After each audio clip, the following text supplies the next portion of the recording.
America સહિત વિશ્વભરમાં વસતા ગુજરાતીઓ અને ભારતીયો માટે ખાસ સમાચાર સામે આવ્યા છે. જો તમે overseas citizen of India OCI card ધારક છો, વિદેશમાં રહો છો અને અવારનવાર ભારત આવ-જાવ કરો છો, તો તમારા માટે આ એક ખૂબ જ મહત્વપૂર્ણ અપડેટ છે. ભારત સરકારે એક નવો નિયમ લાગુ કર્યો છે, જે મુજબ ભારત આવતા પહેલા તમામ વિદેશી નાગરિકો અને OCI કાર્ડ ધારકોએ એક નવું ડિજિટલ ફોર્મ એટલે કે અરાઇવલ કાર્ડ ભરવું ફરજિયાત છે.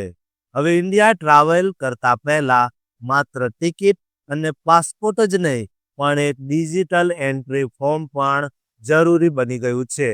OCI શું છે તેની વાત કરીએ તો OCI એટલે કે ઓવરસીઝ સિટીઝન ઓફ ઇન્ડિયા. આ એક પ્રકારનું આજીવન વિઝા સ્ટેટસ છે, જે ભારત સરકાર ભારતીય મૂળના વિદેશી નાગરિકોને આપે છે. OCI કાર્ડ ધારકોને ભારતમાં રહેવા અને કામ કરવાના ઘણા અધિકારો મળે છે, પરંતુ તેઓ ભારતીય નાગરિકો ગણાતા નથી. હવે જાણીએ નવો નિયમ શા માટે લાગુ કરાયો છે. પહેલા પ્રવાસીઓ ફ્લાઇટમાં ઉતરતા પહેલા એરલાઇન દ્વારા આપવામાં આવતું કાગળનું ડિસએમ્બાર્કેશન ફોર્મ ભરતા હતા. ભારત સરકારે ઇમિગ્રેશન પ્રક્રિયાને ડિજિટલ અને ઝડપી બનાવવા માટે આ જૂની પદ્ધતિ બંધ કરી દીધી છે. હવે બધું જ ઓનલાઈન થશે, જેથી એરપોર્ટ પર લાંબી લાઈનો ટાળી શકાય અને પ્રવાસીઓનો સમય બચી શકે. આ નિયમ તમામ વિદેશી નાગરિકો અને OCI હોલ્ડર્સને લાગુ પડે છે. જો તમે અમેરિકા, કેનેડા, UK કે કોઈ અન્ય દેશમાં રહેતા ભારતીય મૂળના વ્યક્તિ છો અને ભારતની મુલાકાતે આવી રહ્યા છો, તો તમારે આ કાર્ડ ભરવું જ પડશે. જો કે ભારતીય પાસપોર્ટ ધરાવતા નાગરિકોને આ ફોર્મ ભરવાની કોઈ જરૂર નથી. અરાઇવલ કાર્ડ કેવી રીતે ભરવું તેની વાત કરીએ તો આ ફોર્મ ઓનલાઈન ભરવાનું હોય છે અને તે બિલકુલ મફત છે. ફોર્મ તમારી ફ્લાઇટના 72 કલાક એટલે કે 3 દિવસ પહેલા ભરવું જરૂરી છે. તમે આ ફોર્મ બ્યુરો ઓફ ઇમિગ્રેશનની website boi.gov.in, Indian visa online portal અથવા સુસ્વાગતમ મોબાઈલ એપ દ્વારા સરળતાથી ભરી શકો છો.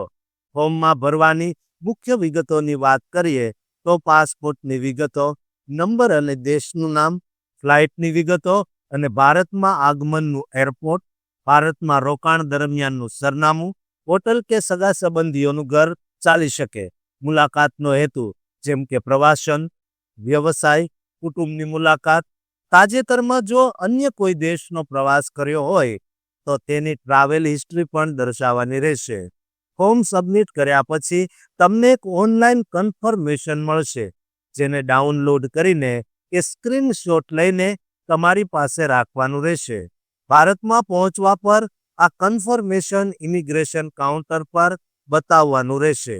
વિદેશમાં રહેતા ભારતીયો માટે ખાસ ધ્યાન રાખવા જેવી બાબતોની વાત કરીએ તો અમેરિકા, કેનેડા કે યુરોપમાં રહેતા અને નિયમિત ભારત આવતા લોકો માટે આ નાનું ફોર્મ મોટો ફરક લાવી શકે છે.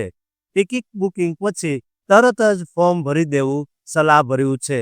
છેલ્લી ઘડીનો વિલંબ ફ્લાઇટ બોર્ડિંગમાં મુશ્કેલી ઊભી કરી શકે છે. ભારતમાં તમારા રોકાણનું સાચું સરનામું, પાસપોર્ટ, OCI કાર્ડ અને ફોર્મનું ડિજિટલ પ્રિન્ટેડ કન્ફર્મેશન હંમેશા સાથે રાખવું. ફોર્મ ભરતી વખતે બધી માહિતી ધ્યાનપૂર્વક ભરવી. નાની ભૂલ પણ તમારી ભારતમાં એન્ટ્રી અટકાવી શકે છે. વિઝા અરાઇવલ કાર્ડ માટે યાદ રાખો, અરાઇવલ કાર્ડ એ વિઝા નથી. વિઝા પ્રવેશની પરવાનગી આપે છે, જ્યારે આ કાર્ડ માત્ર તમારી મુસાફરીની વિગતો માટે જ છે. તમારી પાસે વિઝા કે OCI કાર્ડ હોય તો પણ આ કાર્ડ ફરવું ફરજિયાત છે. સરકારે શરૂઆતમાં 6 મહિનાનો ટ્રાન્ઝિશન સમય રાખ્યો છે, પરંતુ ધીમે ધીમે આ ડિજિટલ સિસ્ટમ જ ભારતમાં પ્રવેશ માટે ડેટા સબમિટ કરવાનો મુખ્ય અને એકમાત્ર માર્ગ બની જશે, જેના પર અમારી સતત નજર રહેશે.